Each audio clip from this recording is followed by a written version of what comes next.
लाइथांनि सालकेजा सिगां सुनामुरा थागरपारा आमसायाव खंसा नगनि बुमा बुफा बुसा थैमानि आबादेवनि कक्टमा मानखिनो खोनावै खायक जागै नगा आसुगै दंबालिया हास्तिनि केबेंनाय बदलनि आदं अरिमेस देबरबा तिनि पातिमुं थायो थांगै आरनि गामिनि लुकुरक बाय कक सामानि लगे लगे तामुनि बागै अबहायखा चेरि नायखा তারা কেউ লোকে ঝগড়াঝাটিও নাই, কোনো কিছুই নাই। তারা আমি জানি এই বড় গুরুজন স্কুলের খরচটি এনে দেয়, তাদের পরিবারে রান্নার ব্যাপার থাকে, এরপরে তারা ভাতা পায়। অভাবে মারা গেছে না না না না না অভাবে মারা গেছে।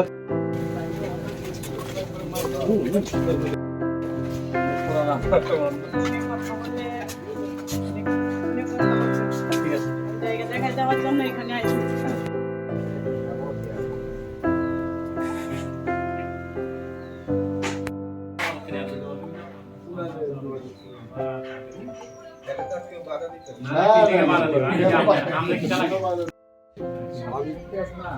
পুরা দেশে একটু আদা লবণ লাগবে। এই বাড়িতে করেন, তারা এই বাড়িতে গেছে আর খানে দেয় করলে কি না না না না না না, এটা তো হয় না। করলে তো এখানেই করতে হয়। এটা তো পুলিশের না করার কোনো বিষয় নেই। আপনারা এখানেই করতে হবে। কালকে বলি সন্ধ্যার সময় আমি খবরে দেখলাম যে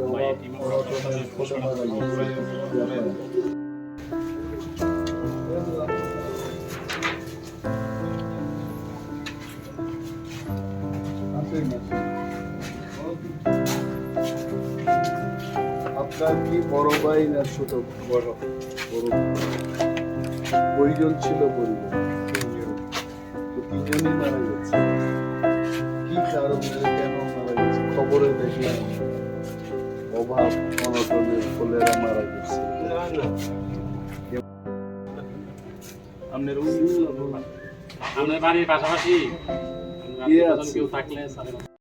পেলাম যে মেলা ঘরের তিনজন লোক রাত্রিবেলায় আত্মহত্যা করেছে এবং অভাব অনটনের জন্য ওনারা মারা গেছে। তো অভাবের ফলে যদি মারা যায়, এখানে নিশ্চয়ই চিন্তা ভাবনার ব্যাপার আছে। আমি এজ এ বিরোধী দলনেতা আমি জানতে চাই যে ঘটনা কেন হলো। পুলিশের লোক আছে এখানে, গ্রামের পক্ষে গ্রামবাসীরা আছেন, ওনাদের জিজ্ঞেস করলাম, ওনারাও চান যে একটা তদন্ত হোক।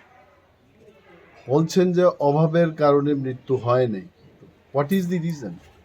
এতগুলো পরিবার এখানে আছে, একদম ঠাসা, এখানে ফায়ার সার্ভিস ঢোকার মতো কোনো রাস্তাই নেই, একটা বাড়ির পর একটা বাড়ি। তো এই একটা পরিবারের তিনটা প্রাণ গেল, সুইসাইড। এটা কিন্তু ভালোভাবে তদন্ত করে ব্যাপারটা কি এটা জানার দরকার। আমি এসডিপিও সাহেবের সাথে কথা বলেছি, আগরতলায় গিয়ে আরও বলবো, প্রয়োজনে আমি মুখ্যমন্ত্রীকে বলবো যে এটাকে ভালোভাবে তদন্ত করতে। মানুষ কিন্তু আত্মহত্যা করে, এটাও আইনের দিক থেকে কেউ আত্মহত্যা করতে পারে না। আইনের লোক যারা আছেন ওরা জানেন যে আত্মহত্যা করাও অন্যায়। আত্মহত্যা করবে কেন? There must be some reason, এবং এটা উদ্ঘাটন হোক।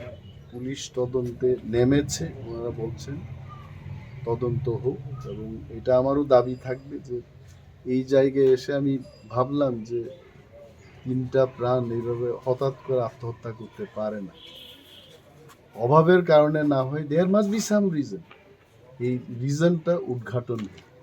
স্যার, আমরা শুনতে পেলাম ওনার অন্তত এই কার্ড আছে এবং বিদ্রোহ ভাতা এবং কার্ড তো আছে, কার্ড অনেক জায়গায় আছে। যেমন আমি যে বিধানসভা এলাকাতে প্রতিনিধিত্ব করি, অনেকের কাছেই কার্ড আছে, এবং যেভাবে কাজ দেওয়া হয়, মাঝে মাঝে আমি এইগুলো নিয়ে সরব বলি যে দুর্গা পূজার আগেও তো অনেকগুলো কাজ হলো, এমজিএন রেক্সের কাজ হলো, পেমেন্ট দেওয়া হয় নাই মানুষ।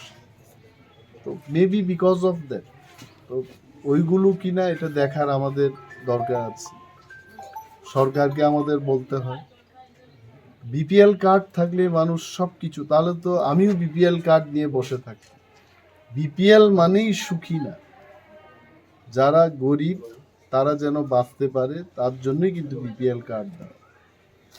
বিপিএল মানেই খুশি না। মানুষ বলছে যে ওনাদের অন্তর্দয় কার্ড আছে, বিপিএল আছে, it does not mean that they are well off. কিছু একটা কারণ আছে, এই বাড়িতে কেউই নেই, কথা বলার মতো কোনো লোক, নো ওয়ান ইজ দেয়ার। এটা ভাবতে অবাক লাগে। স্যার আমরা শুনতে পেলাম কিছুদিন আগেও কয়েক বছর আগে ওনার একটা ছেলে ছিল, উনিও জলের ব্যাপারে মানে পড়ে মারা গেছিল। না, এইগুলো everything late the police investigate the matter এবং আসল ঘটনার উদ্ঘাটন হোক, আমরা এটা জানতে চাই। স্যার আপনার মাধ্যমে কি এটা সুস্থ তদন্ত করা হবে? ডেফিনেটলি আমি এটাকে খুব সিরিয়াসলি নেব এবং মাননীয় মুখ্যমন্ত্রী, যিনি রাজ্যের স্বরাষ্ট্র দপ্তরেরও মন্ত্রী, আমি ওনাকে চিঠি দিয়ে এবং টেলিফোনেও কথা বলবো, এটা যেন সিরিয়াসলি তদন্ত করা। It cannot be just let it go like that. এই মনোভাব নিয়ে আমাদের হবে না, এটা আমার জানতে হবে হোয়াই ইট হ্যাজ হ্যাপেন্ড।